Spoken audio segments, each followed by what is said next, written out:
शुरू करेंगे। चैप्टर का नाम है Delhi during the medieval period, यानी कि मध्यकाल। मिडिवल पीरियड मतलब मध्यकाल, बीच का जो टाइम था, मिडिल एज जो थी, उस समय दिल्ली का क्या हाल था, वहां पर किन किन राजाओं ने, किस किस डायनेस्टी के राजाओं ने रूल किया, इसके बारे में हम जानेंगे आज। तो यहाँ पर स्टार्ट किया गया है इसको गुलाम डायनेस्टी से, जिसको स्लेव डायनेस्टी भी कहा जाता है। स्लेव, स्लेव का मतलब होता है गुलाम, तो इसी से इसका नाम स्लेव डायनेस्टी या गुलाम डायनेस्टी पड़ा है। The Delhi Sultanate was founded in the beginning of the 13th century after the death of Ghori। 13वीं सदी में दिल्ली की सल्तनत जो थी उसको फॉर्म किया गया, और घोरी जो थे उनकी मृत्यु के बाद उनका एक लॉयल स्लेव, लॉयल स्लेव का मतलब होता है एक ईमानदार गुलाम, किसका, घौरी। तो गौरी का जो एक ईमानदार गुलाम था, जो कि कमांडर इन चीफ बना था आर्मी का, उसने दिल्ली की गद्दी के ऊपर कब्जा कर लिया। कब? जब घौरी की मौत हो गई। तो इस तरीके से स्लेव डायनेस्टी की शुरुआत हुई, जिन्होंने दिल्ली पर रूल करना शुरू किया। यानी कि अब तक वहां पर महमूद गौरी का रूल था, और गौरी की मृत्यु हुई तो उसके बाद उनका एक गुलाम था, उन्होंने उस पर कब्जा कर लिया दिल्ली के ऊपर। तो इस तरीके से गुलाम डायनेस्टी की शुरुआत हुई। स्लेव डायनेस्टी ने दिल्ली पर रूल करना शुरू किया। उनको बहुत ज्यादा मुश्किलों का सामना करना पड़ा, लेकिन फिर भी उन्होंने एक स्टेबल एडमिनिस्ट्रेशन बनाए रखने में कामयाबी हासिल की। यानी कि अब तक दिक्कत तो थी, लेकिन फिर भी उन्होंने काफी बखूबी वहां पर कब्जा कर कर अपना रूल स्थापित कर लिया। He had started the construction of a मीनार। उन्होंने एक कंस्ट्रक्शन शुरू किया, एक मीनार का, जिसके बाद उनके सन इन लॉ जो थे, जिनका नाम था इल्तुतमिश, जो उनके बाद गद्दी पर बैठे, उन्होंने उसको पूरा किया। यानी कि जो आप कुतुब मीनार आज देखते हैं ना दिल्ली के अंदर, उसको बनाया गया है, कंप्लीट किया गया है इल्तुतमिश के द्वारा।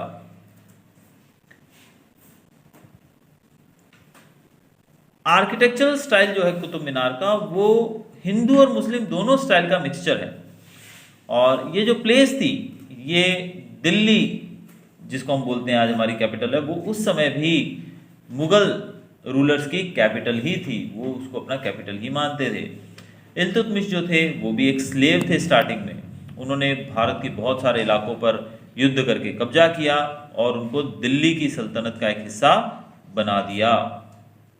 इसीलिए कहा जाता है कि जो इल्तुतमिश हैं वो स्लेव डायनेस्टी के फाउंडर के रूप में उनको जाना जाता है। यानी कि ये क्वेश्चन पूछा जाता है कई बार, who is the founder, who is known as the founder of the slave dynasty, तो हमारा आंसर होना चाहिए इल्तुतमिश।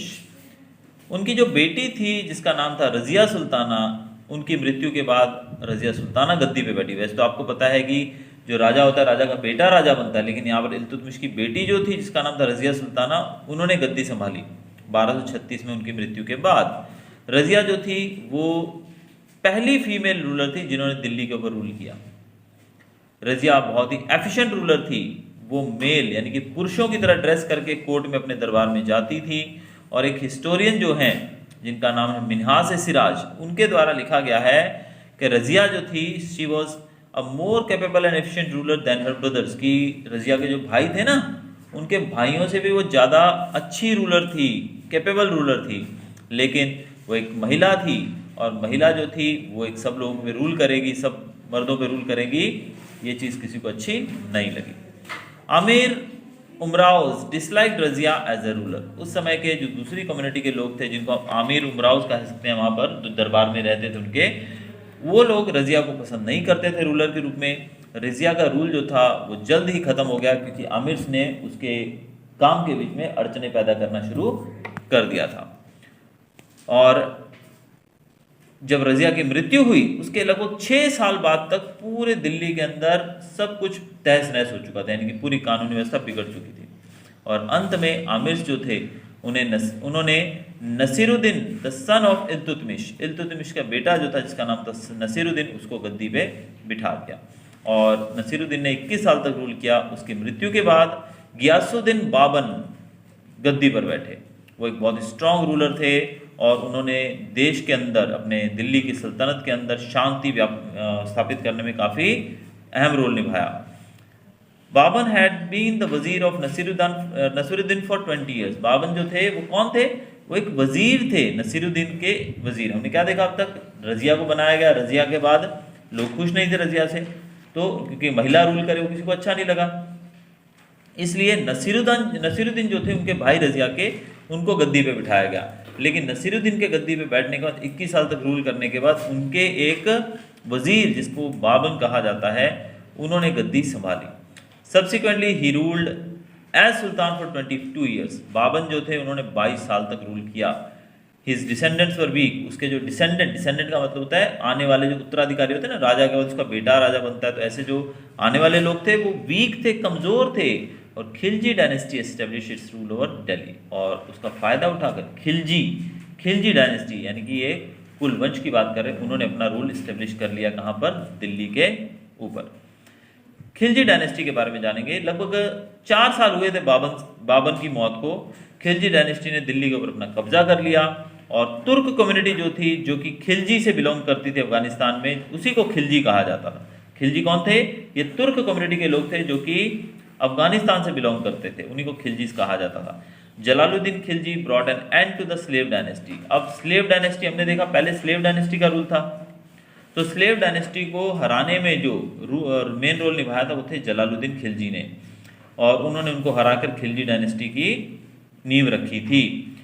1296 में Alauddin Khilji, who was both his nephew and son in law, overthrew Jalaluddin and became the ruler of Delhi. Alauddin Khilji जो थे उन्होंने जलालुद्दीन खिलजी को गद्दी से हटाकर खुद पूरा राज्य संभाल लिया। वो बहुत ही ज़्यादा एम्बिशियस थे, और उन्होंने उलेमा और उमराउज की जो इंटरफेरेंस था उसको उन्होंने नकार दिया। यानी कि पहले क्या होता था, हमारे जो राजा वगैरह होते थे उनमें जो धर्म गुरु वगैरह होते हैं ना, मौलवी वगैरह, उनका रूल ज़्यादा होता था, उनका बीच में दखल अंदाजी, तो इन्होंने उनकी दखल अंदाजी को बंद कर दिया। अलाउद्दीन खिलजी ने स्ट्रिक्ट रूल्स बनाए प्राइजेस को कंट्रोल करने के लिए, कि कोई भी आदमी अपनी मर्जी से चीज़ नहीं बेच सकता है। कीमत तय की गई थी राजाओं के द्वारा भी, इससे कम दाम पे, इससे ज़्यादा दाम पे आप नहीं बेच सकते हो। उसी समय के एक मशहूर कवि हैं जिनका नाम है अमीर खुसरो, जिनके काम बहुत ही ज़्यादा फेमस हैं, इनकी उनके द्वारा कविताएं जो लिखी गई हैं, किताबें लिखी हैं, बहुत ही फेमस हैं। वो उनके कोर्ट में थे, और उस समय कहा जाता है कि पूरा सब कुछ अच्छे से चल रहा था, लेकिन जैसे उनकी मृत्यु हुई पूरा जो था सब कुछ तहस नहस हो गया, यानी कि पूरा डिसऑर्डर फैल गया पूरे दिल्ली की सल्तनत के अंदर। उसके बाद कौन सी डायनेस्टी आई? खिलजी के बाद तुगलक डायनेस्टी। या पिक्चर में आप अमीर खुसरो को देख सकते हैं और अलाउद्दीन खिलजी को भी देख सकते हैं। तुगलक डायनेस्टी जो आई, उसके फाउंडर जो थे वो थे गियासुद्दीन तुगलक, और 4 साल के भीतर अलाउद्दीन खिलजी की जब मौत हुई तो 4 साल के अंदर अंदर गियासुद्दीन तुगलक ने अपना रूल दिल्ली पे स्टैब्लिश कर दिया। डाक चौकी, the postal service was started in time. उस समय डाक सर्विस, जो पोस्ट भेजते हैं ना, लेटर भेजते हैं, उस समय शुरू किया गया था। लेटर्स जो थे वो घुड़सवार लोग लेकर जाते थे, लेटर लेके ना दूसरे जगह जहाँ भी जाना है घोड़े पे लोग बैठ के जाते थे। पोस्टमैन जो थे उनको हलकारो कहा जाता था उस समय। Mohammad Tughlaq became the sultan after Ghiyasuddin. Ghiyasuddin की मृत्यु के बाद मोहम्मद तुगलक जो थे वो सुल्तान बने। बहुत सारे डिसीजन उनके द्वारा जो लिए गए थे उसको क्रिटिसाइज किया गया कि वो लोगों को अच्छे नहीं लगे। उसमें 2 मेन प्लान्स जो थे वो थे, दिल्ली जो कैपिटल थी उसको दौलताबाद में ट्रांसफर किया गया, ये चीज़ लोगों को अच्छी नहीं लगी। दूसरा, उन्होंने कॉपर करेंसी एस्टेब्लिश की, जैसे हमारे सिक्के आते हैं ना, सिक्के हम चलाते हैं, उसमें कॉपर के सिक्के उन्होंने चलाए थे, ये भी लोगों को पसंद नहीं आया। During Mohammad Tughlaq reign, Ibn Battuta, an African traveller from Tangier belonging to the Habshi tribe visited India. उस समय जब मोहम्मद तुगलक यहाँ पर रूल कर रहे थे तो उस समय एक अफ्रीकन ट्रैवलर थे, अफ्रीकन एक ट्रैवलर, जैसे ह्यून सांग के बारे में हमने देखा है जो कि चाइनीज़ थे। इब्न बतूता वो इंडिया में आए थे जो कि अफ्रीकन मूल के थे, हबशी थे वो। उन्होंने मोहम्मद शाह के रूल के बारे में काफ़ी कुछ लिखा है। उन्होंने बताया है कि उस समय के सिस्टम में कुछ पॉलिसीज अच्छी भी थी और कुछ बुरी भी थी, यानी कि दोनों ही तरह का रूल जो था उस समय बताया गया है। The Hindu kingdom of Vijayanagar. अब विजयनगर के किंगडम की बात करते हैं। सल्तनत पीरियड के दौरान कुछ अटेम्प्ट्स किए गए साउथ इंडिया के ऊपर भी कब्जा करने के। अलाउद्दीन खिलजी जो थे वो पहले रूलर थे जिन्होंने साउथ में अटैक किया था। उन्होंने वहाँ से बहुत ज़्यादा वेल्थ लेके गए, वो देवगिरी से, यानी कि देवगिरी में बहुत सोना चांदी हीरे जवाहरात होंगे, मतलब खजानों को वहाँ से वो लूट कर ले गए। उसी तरीके से Malik Kafur destroyed kingdom of Warangal, Warangal के किंगडम को मलिक काफूर ने डिस्ट्रॉय कर दिया। साउथ इंडिया की कंडीशन और ज़्यादा खराब कर दी किसने? मोहम्मद तुगलक के रूल में और ज़्यादा साउथ इंडिया की हालत खराब हो गई। Simultaneously, the Hindu Empire of Vijayanagar and the Bahmani Sultanate were also established in South India. उसी दौरान विजयनगर में हिंदू एम्पायर खड़ा हुआ और बाहमनी सल्तनत जो थी वो भी साउथ इंडिया में शुरू हुई। और after the defeat of the ruler of Warangal, the two brothers of the Jadav clan, Warangal के राजा जो थे उनकी हार के बाद दो भाई थे जादव क्लैन से। जादव क्लैन मतलब जादव कुल के, पता ना कुछ लोगों की सरनेम जादव भी होती है। तो जादव क्लैन के जो लोग थे, दो भाई थे, उनका नाम था हरिहरा और बुक्का, हरिहरा एंड बुक्का। इन दोनों ने मिलकर विजयनगर किंगडम एस्टेब्लिश किया under the inspiration of Swami Vidyaranya. इनके इंस्पिरेशन, इनसे इंस्पायर होकर इन्होंने विजयनगर किंगडम बनाया। The Vijayanagar kingdom was established in the south of the Tungabhadra river in 1336 C. ये तुंगभद्रा नदी के साउथ में बनाया गया था 1336 में, और लगभग 8 साल के अंदर ये किंगडम जो था ये रिवर तुंगभद्रा से लेकर कन्याकुमारी तक फैल गया, यानी कि इतना बड़ा ये हो गया। Bukka ascended the throne after the death of Harihara. Harihara की मृत्यु होने के बाद बुक्का जो थे उन्होंने गद्दी संभाली, और इनके जो डिसेंडेंट्स थे, इनके जो आने वाली जो पीढ़ियां थी, राजा जो इनके बाद में इनके बच्चे बने, वो कमज़ोर रूलर थे, और इस तरीके से इनका जो था पूरी तरीके से पतन हो गया और नई डायनेस्टीज खड़ी होने लगी। कृष्णदेवराय जो थे वो एक पावरफुल रूलर थे इस डायनेस्टी के। कृष्णदेवराय के रूल में साउथ इंडिया बहुत ही ज़्यादा समृद्ध हुआ। उनके अच्छे रिलेशंस थे यूरोपियन कंट्रीज़ के साथ भी। वो आर्ट और लिटरेचर के बहुत ही ज़्यादा प्रेमी थे, और उन्होंने साउथ इंडिया में कैनल्स बनाई एक इंजीनियर की मदद से, with the help of an engineer called योमके नामक एक इंजीनियर थे, उनकी मदद से उन्होंने कैनल्स बनाई थी। देखो कई साल पहले फॉरेन ट्रैवलर जो उस समय विजयनगर आए थे, उन्होंने विजयनगर की प्रॉस्पेरिटी को बहुत ज़्यादा उसकी तारीफ की, और वहाँ पर ग्रैंड टेम्पल्स भी थे, फोर्ट्स भी थे किंगडम के अंदर। और this glorious state was destroyed in the battle of Talikota. Talikota के युद्ध में ये जो स्टेट थी ये पूरे तरीके से तहस नहस हो गई। अब हम बात करेंगे बाहमनी स्टेट की। The amirs in the Deccan rebelled. Amirs जो थे डेक्कन मतलब दक्षिण भारत की तरफ जो थे, उन्होंने रिबेल कर दिया। रिबेल का मतलब होता है विद्रोह कर देना। हसन जो थे वो एक बहुत ही एफिशिएंट आमिर थे, वो सुल्तान बन गए और उन्होंने बाहमनी सल्तनत को फाउंड किया। महमूद गावन was a capable minister and an efficient administrator of the Bahmani Sultanate. Mahmood गावन जो थे वो बाहमनी सल्तनत के एक बहुत ही एफिशिएंट एडमिनिस्ट्रेटर, यानी कि बहुत ही अच्छे एडमिनिस्ट्रेटर थे। उन्होंने बहुत सारी टेरिटरीज जीती थी और बाहमनी किंगडम को बहुत ज़्यादा एक्सपेंड किया था, दूर दूर तक फैला दिया था दूसरे राज्यों को जीतकर। पावर ऑफ बाहमनी सल्तनत वीकेंड आफ्टर हिज डेथ। जैसे ही उनकी मृत्यु हुई तो बाहमनी सल्तनत धीरे धीरे कमज़ोर होने लगी। There were frequent conflicts between the Vijayanagar and Bahmani kingdom.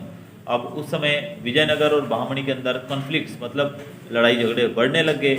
After the downfall of the Bahmani sultanate many of his provinces became independent. जैसे ही बाहमनी सल्तनत टूटी, गिर गई, उसके साथ ही वो पूरा प्रोविंस जो था, पूरी स्टेट जो थी वो छोटे छोटे टुकड़ों में बंटने लगी।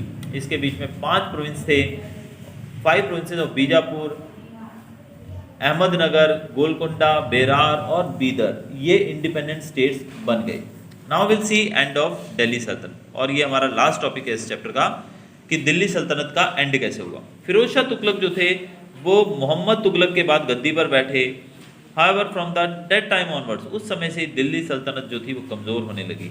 तुगलक डायनेस्टी ने दिल्ली में तैमूर के द्वारा जो रूल करने की कोशिश की गई, तैमूर ने क्या किया था, तैमूर भारत में आकर अटैक करके यहाँ से लूट कर सब कुछ चला गया था। The governor of Lahore Khizr Khan took advantage of the chaos and establish the Sayyid dynasty in Delhi. अब उस समय जब तुगलक डायनेस्टी तैमूर से लड़ने में बिजी थी, उस समय लाहौर के जो गवर्नर थे जिनका नाम था खिजर खान, उन्होंने इसका फायदा उठाकर सैयद डायनेस्टी एस्टेब्लिश की।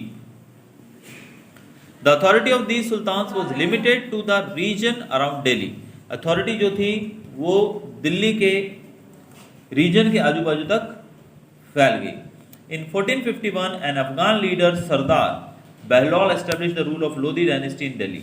अफगान लीडर जो थे, बहलौल नाम था उनका, उन्होंने लोदी डायनेस्टी की शुरुआत की। कौन सी डायनेस्टी शुरू हुई? Lodi dynasty. His son Sikandar Lodi ascended the throne after this। इसके बाद उनका बेटा जो था जिसका नाम था सिकंदर लोदी, वो गद्दी पर बैठा। दो Sikandar Lodi had the qualities of a good ruler, he lacked religious tolerance। Sikandar Lodi एक अच्छे रूलर थे, एक अच्छे राजा थे, लेकिन उनके अंदर रिलीजियस टॉलरेंस नहीं था, यानी कि वो हर एक धर्म के प्रति सम्मान नहीं रखते थे। The Amirs were not happy because of his arrogant attitude। उनके एटीट्यूड की वजह से आमिर्स खुश नहीं थे। There was rebellion in the kingdom against this rule। उसके खिलाफ राज्य के अंदर विद्रोह किया गया। बाबर जो थे काबुल के रूलर थे, एम्परर थे, वो दिल्ली पे उस समय रूल करने आए और उन्होंने इब्राहिम लोदी को डिफीट किया बैटल ऑफ पानीपत में 1526 में, और मुगल एम्पायर फाउंड किया भारत के अंदर, विच लास्टेड फॉर अप्रॉक्सीमेटली 200 ईयर्स। और इस तरीके से मुगल रूल जो शुरू हुआ था 1526 में पानीपत की लड़ाई में इब्राहिम लोदी को हराने के बाद मुगल रूल एस्टेब्लिश हुआ, 200 साल तक भारत पर कायम रहा था, यानी कि 200 साल तक वो रूल जारी रहा था। So that's all for the chapter. Thanks for watching.